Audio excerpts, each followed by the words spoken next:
Good evening. Okay, so I'll be refuting Mr. Gable's main claim that further gun restriction will do little in preventing gun violence in the country. And his two claims that he made, secondary claims, were one, that stricter gun control will affect law-abiding citizens more than it will affect criminals. And his second point, he showed statistics showing that in areas where there are more guns, crime is actually less. Throughout his speech, especially in his first point, he made many adverse premises and very poor word choice. To begin with, he didn't define what a criminal is and what the average citizen is. I'd like to ask a quick question here.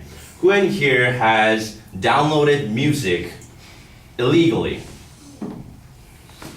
You're a criminal. And according to Mr. Gable, now you are at risk.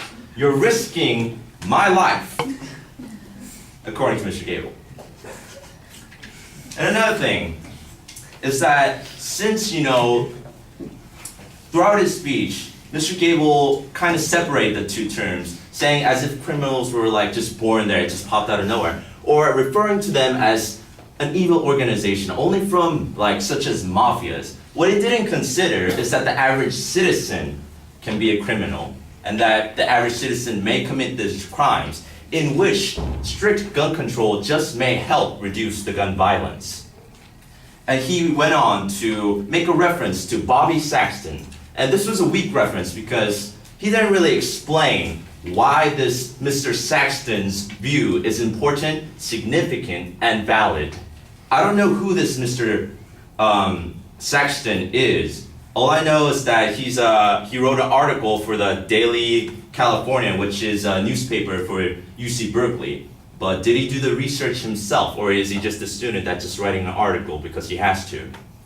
And then he went on to say that this proves his point, which doesn't make sense because there's a correlation, but it doesn't really mean causation. And in his statistics, it's the same case as with Bobby Saxton. He failed to really explain why this, in his reference to Mary Chation, why her view is important at all. It says that she gave stats on Breitbart.com, and I've never heard of this site. I don't know who she is. I don't know if she did the research correctly, if she's biased, or if she knows what she's talking about. And in the reference to John Lott, which was a very good reference because it said that he made a very long 18-year study, which is good. However, the time length of a study does not guarantee the accuracy of the study. So I think that Mr. Gable's points were, for the most part, weak. But as we found out later on, sorry, one moment. And then for his last conclusion, he went on to say that his last two statistics, his references, prove his point that guns are more readily available to the public. Crime is lower. If access to guns for the general was restricted through gun control, crime would actually go up. These two statistics are not sufficient enough to prove his point. And yeah.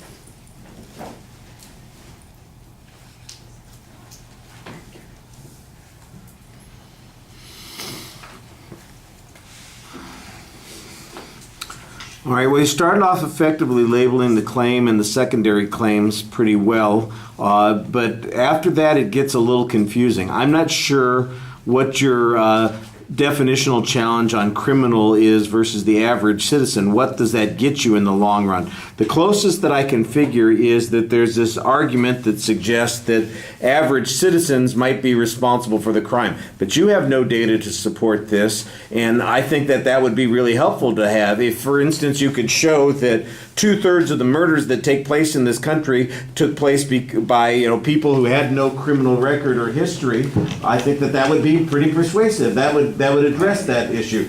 But you don't have any data like that. You just kind of say, well, we could all be potential criminals, and I mean that's the the grossest kind of generalization and equivocation that you're doing on that. I don't think that that's the way to go about that.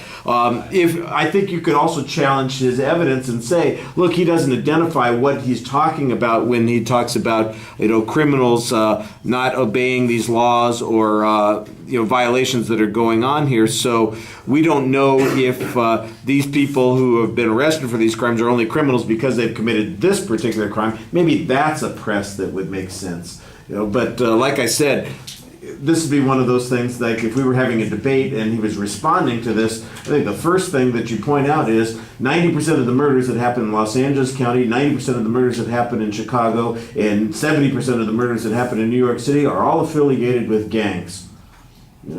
That's what I mean by criminal, and those are the ones that are not going to be affected by these gun laws. And all of a sudden now you've spent all this time making this argument, and there's a very clear answer to it. Like I said, I don't know that that's exactly what the numbers are. I'm just giving you a for instance. That there's a response to this, and you spend a lot of time talking about it, and I don't think you get much out of it. The challenges on the evidence are presses at best. That you're asking a couple of questions, and that's okay, but I think you try and exaggerate the importance of those questions without telling us what's problematic about it. And without any counter evidence, then we're left with, okay, well, we've got the citation from Saxton and Chasen, and what have we got from you? Bupkis. And by comparison, those sound pretty good. Now, the fact that you haven't heard of some of those sites, I think is, I don't know that that's a reason not to trust that particular site. Did you research those sites, for instance? Did you look at the evidence that the advocate presented? That would be a little bit more convincing there. It just feels like this is the kind of response I think you could give. Once the speaker spoke, you could stand up and say, well, let me just give some quick presses. I tried doing this one year with speeches. I said, okay, let's do a immediate response before the response that you give 2 weeks later. How would you respond to an argument if you heard it right before you? Get up and make some arguments. What you did would probably be the kinds of things that people would say right then. But you had a couple weeks to prepare, and I think there needed to be some more material here. All right, but you sounded really confident, and you're speaking to the audience. It's just that the majority of people are against the gun restrictions, so I can't really find any